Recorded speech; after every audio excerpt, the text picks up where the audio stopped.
भारत की धरती पर 20वीं सदी के प्रारंभ में एक ऐसी आवाज गूंजी जिसने न केवल औपनिवेशिक शासकों को चुनौती दी, बल्कि समाज की गहरी जड़ों में बसी जातिगत असमानता को भी हिलाकर रख दिया। यह आवाज थी भीमराव आंबेडकर की, जिन्हें दुनिया बाबा साहेब के नाम से जानती है। यह कहानी उनके उस साहसिक सफर की है जिसमें उन्होंने दोहरी लड़ाई लड़ी, एक तरफ अंग्रेजों की गुलामी के खिलाफ और दूसरी तरफ ब्राह्मणवाद की उस व्यवस्था के खिलाफ जिसने सदियों से लाखों लोगों को मानवता से वंचित रखा। यह कहानी उनके विचारों, संघर्षों और विजय की है, जो आज भी भारत के सामाजिक और राजनीतिक परिदृश्य को आलोकित करती है।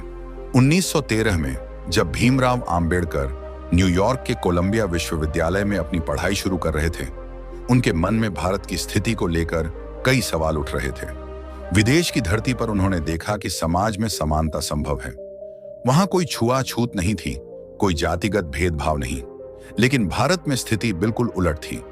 वहां दलितों को मंदिरों में प्रवेश करने, सार्वजनिक कुओं से पानी पीने और यहां तक कि स्कूलों में बराबरी से पढ़ने का अधिकार तक नहीं था। लंदन स्कूल ऑफ इकोनॉमिक्स और ग्रेस इन में अपनी पढ़ाई पूरी करने के बाद जब बाबा साहेब भारत लौटे तो उनके पास न केवल डिग्रियां थीं, बल्कि एक नया दृष्टिकोण भी था। उन्होंने तय किया कि वह भारत को बदलेंगे, लेकिन यह बदलाव आसान नहीं था। एक तरफ अंग्रेजों का शासन था जो भारतीयों को गुलाम बनाए रखना चाहता था, दूसरी तरफ ब्राह्मणवाद की वह व्यवस्था थी जो समाज को जातियों के कठोर बंधनों में जकड़े हुए थी। बाबा साहेब ने दोनों को एक साथ चुनौती देने का फैसला किया। उनका पहला लक्ष्य था दलितों को उनके मूलभूत अधिकार दिलाना। उन्होंने लिखा, जब तक समाज का सबसे निचला व्यक्ति ऊपर नहीं उठता, तब तक समाज का विकास संभव नहीं।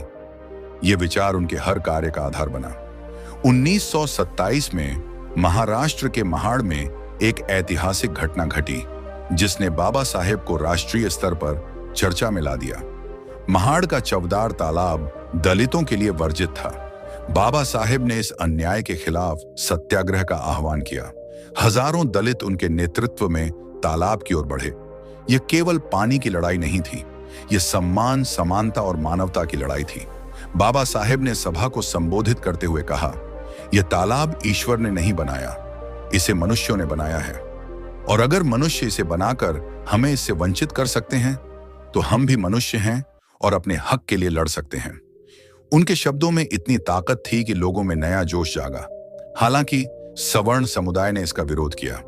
तालाब को शुद्ध करने के लिए हवन और मंत्रोच्चार किए गए, लेकिन बाबा साहेब ने हार नहीं मानी। उन्होंने कहा, शुद्धता पानी में नहीं, मन में होनी चाहिए। महाड़ सत्याग्रह ने न केवल दलितों को उनके अधिकारों के प्रति जागरूक किया, बल्कि यह भी दिखाया कि बाबा साहेब सामाजिक क्रांति के अगुआ हैं। इस सत्याग्रह ने अंग्रेजों को भी असहज कर दिया। वे नहीं चाहते थे कि भारतीय समाज एकजुट हो, क्योंकि उनकी फूट डालो और राज करो की नीति खतरे में पड़ रही थी। लेकिन बाबा साहेब का लक्ष्य केवल अंग्रेजों को हटाना नहीं था। वे चाहते थे कि भारत एक ऐसा देश बने जहां हर व्यक्ति को बराबरी का हक मिले।